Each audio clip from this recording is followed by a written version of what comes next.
So in this video, we're going to be trying to get at what the Roman Republic is all about. The Roman Republic endures for 500 years. It's in many ways the most important period of Roman history.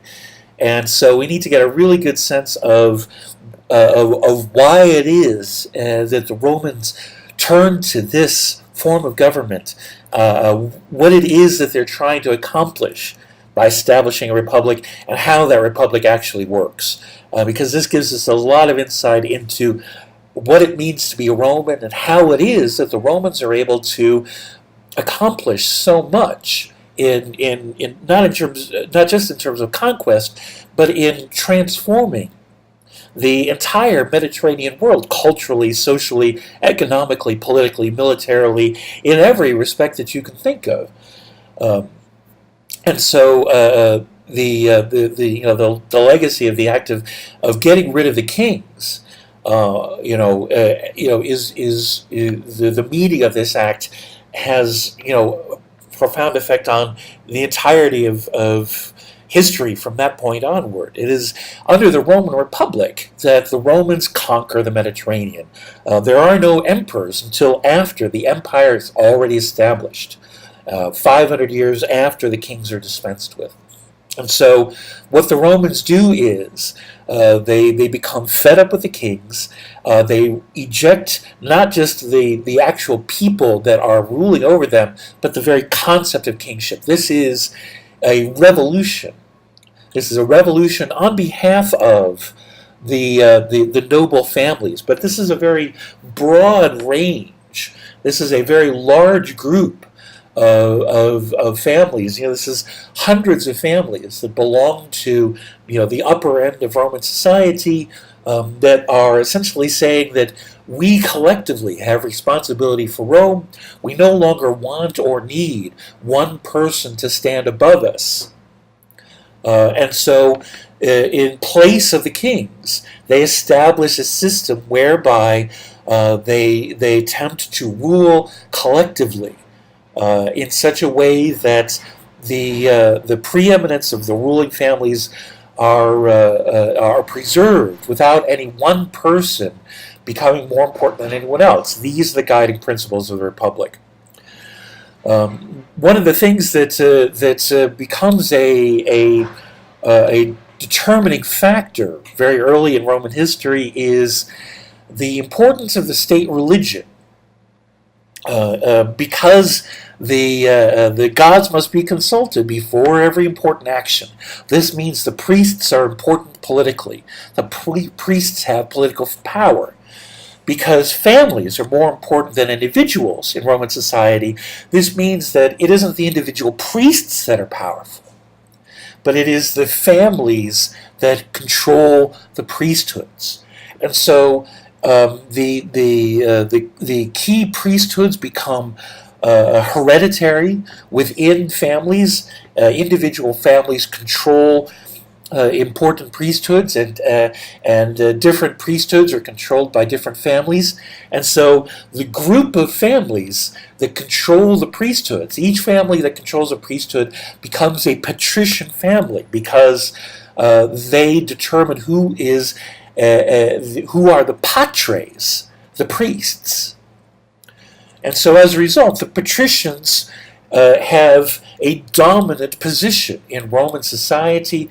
Once the kings are expelled, this means that the patricians control the state religion, and they also take control of the elected offices. For the first 100 years or so at least of Roman history, only a member of a patrician family could be elected to the highest elected offices in Rome. And this means that from the very beginning there's a struggle between the families that are patrician and the families that are not.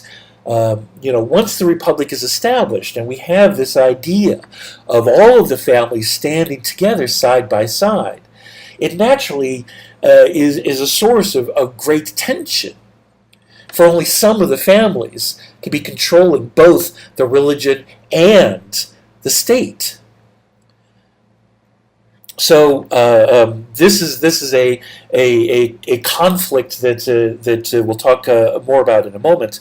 The key principles of the republic itself are all designed to prevent individuals from gaining power and glory. So all elected offices are collegial. They have collegiality. What does that mean? Every elected official has a colleague. This means that there are always at least two of every elected office. There are two consuls.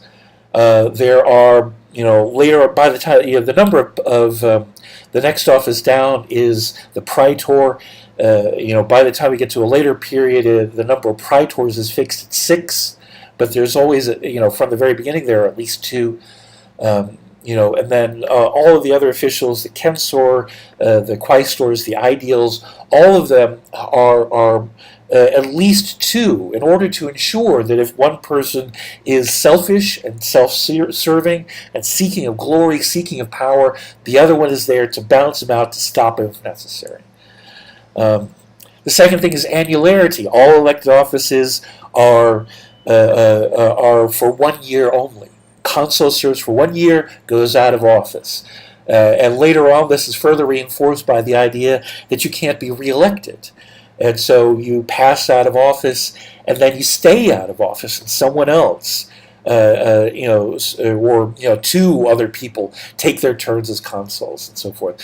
You can see that this is a rejection of not only the fact of the king, but the idea of the king, and of anyone else becoming in a position to rule over other Romans. The third idea is imperium. Imperium is the power of life and death.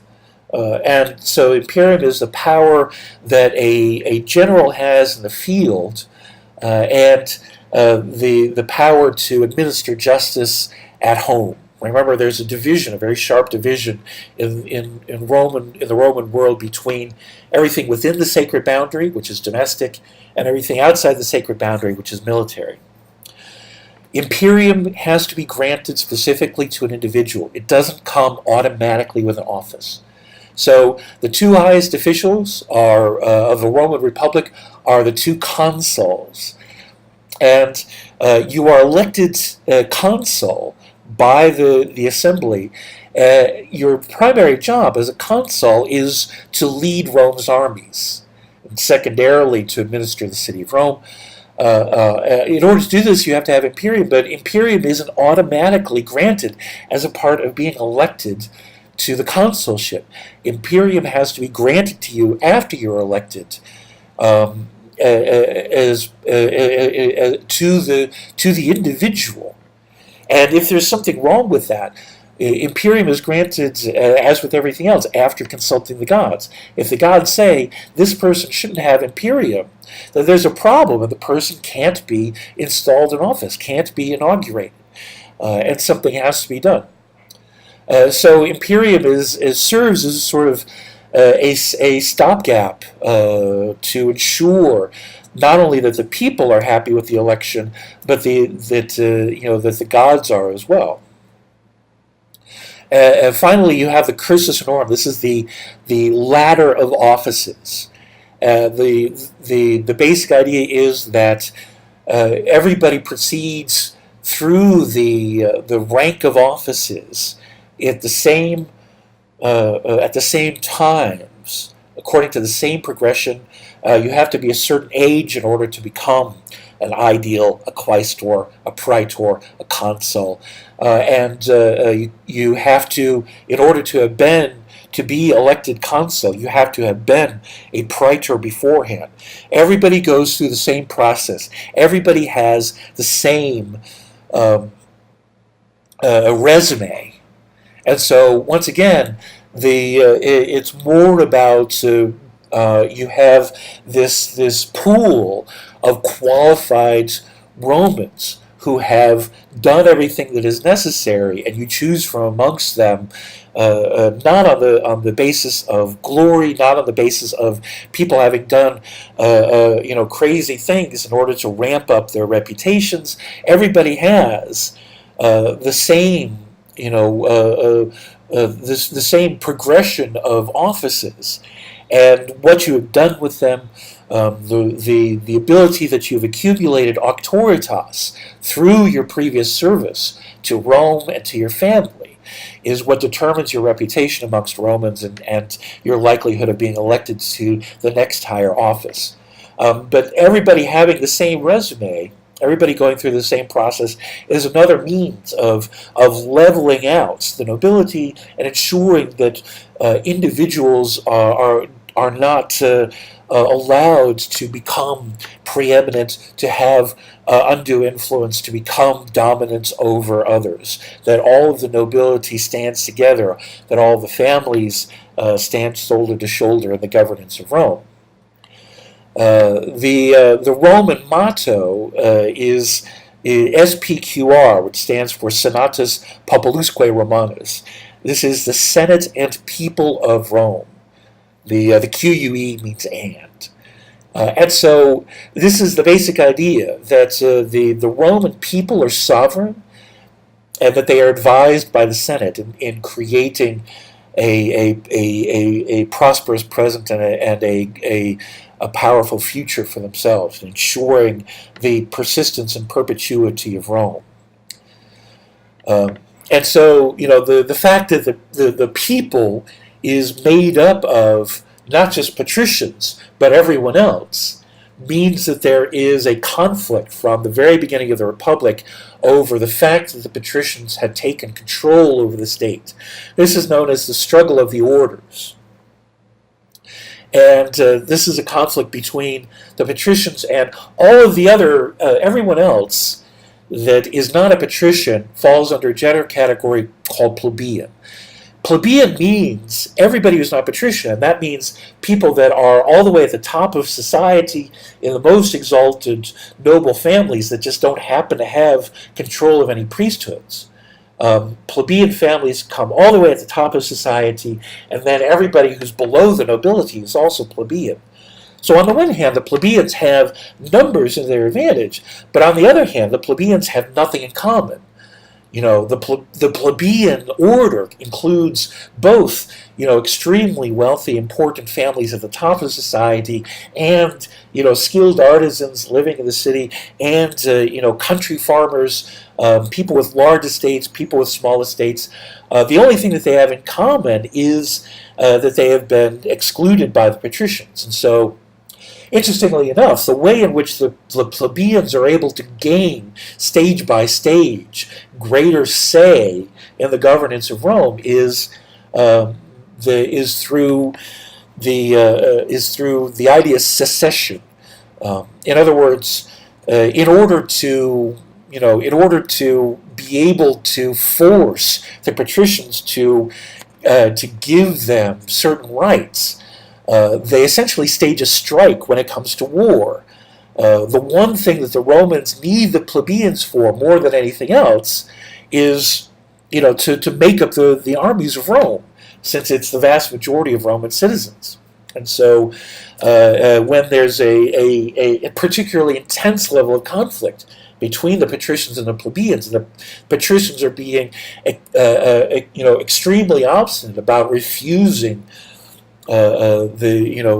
refusing voice to the plebeians, they leave Rome and refuse to conduct the levy, refuse to be inducted into the army. And there are a couple of these occasions that have very positive results for the plebeians. The story goes up and down, but eventually it takes a couple hundred years, but the plebeians are able to gain a permanent voice for themselves in Roman society. So the way in which the Roman citizen body have their voice, there are three assemblies. The assembly of the Curii is important only because it's the one that grants imperium. The other two assemblies are the ones that pass laws and elect officials. The Centuriate Assembly is the army meeting as a legislature. And they're the ones that pass laws that relate to foreign affairs, and they're the ones that elect the leaders of the army, the elected officials that are at the top of the Roman executive, the consuls and the praetors. And because of this, you remember the sacred boundary. One of the things about the sacred boundary is that somebody who's been sworn into an army cannot pass the sacred boundary into Rome. The interior of the sacred boundary, the city of Rome, is protected against men of war. And so this means that when the Centuriate Assembly meets, or when they gather, they muster as an army to go and fight the enemy, they have to do so outside the city of Rome. The Centuriate Assembly meets on the Campus Martius, the military parade grounds that are outside the sacred boundary. And so there they pass laws about war and peace, and they elect the consuls and the praetors. The tribal assembly meets within the boundaries of the city of Rome. This is the Roman citizen body meeting as the citizens at peace. These are essentially the same people. The members of the five classes, but they have a different function. The tribal assembly essentially deals with domestic matters. They elect the lower officials as well, and they pass laws that relate to domestic matters for Rome. Both of these assemblies are skewed towards the rich. The Centuriate Assembly is divided up into centuries, as you might imagine. Each century is a military division, and so the way in which it's constructed is the higher up you are in the class structure. The first class has control of a larger number of centuries. The second class has control of fewer centuries, all the way down to the fifth century. The fifth class has control of the least number of centuries, and then the head count has exactly 1 century, and each century gets 1 vote. So later the number of centuries is fixed at 192. There's 192 votes in the Centuriate Assembly. They're controlled by the upper classes. And oftentimes they vote in order of century, which means that oftentimes the lower classes don't even get to vote if there's a majority or a plurality that's given in the first centuries to vote among the upper classes. The tribal assembly is geographic, and the way in which this works is the wealthier areas have the most tribes, and the poorer areas have only a small number of tribes. The inner city of Rome, where the people without property tend to live, only have 4 tribes to them. The outer areas where the country estates are, where the wealthy live, have like 26, 28 tribes, and again, each tribe has 1 vote. So when the tribal assembly meets, there's 28 or 32. The number varies over history. There's 32 votes. 4 of them go to the poor, the rest of them go to the rich, and again, so it's skewed toward the wealthy. Once the conflict of the orders begins to take shape, the first secession of the plebs leads to their creation of their own assembly. At first, this assembly of the plebs makes laws that pertain only to themselves, but even this is important because the plebs make up such a large proportion of the Roman population. Outside of this is the Senate. The Senate is an advisory body. It has no political power. The Senate cannot pass laws. It cannot make any binding decisions on behalf of Rome. It exists only as an advisory council. But because it's made up of two very important groups of people, the priests and everybody who's an ex-official, everybody who's been a consul or a praetor after their term of office becomes a senator. The Senate is made up of all of the most important Romans, all the people that have accumulated auctoritas, all of the Romans that have a tenure of service on behalf of Rome. So as the resolutions of the Senate have a great deal of influence. But it is absolutely vital to remember that the Senate does not have the ability to make laws. It does not have political power at all. Its function is influence. As a result, the Senate increasingly sees itself as the protector of Rome's traditions, and it becomes more and more of a conservative force. Early on, it's the Patricians dominate the Senate, and so the Senate is an instrument of the power of the Patricians. Later on, the Senate is more and more full of plebeians as people have been as plebeians it becomes possible to elect plebeians to office, and they pass into the Senate. But the Senate remains the guardians of Roman tradition and custom, and is often at odds with more liberal and radical forces in the Roman community. And we'll continue talking about this in the next video.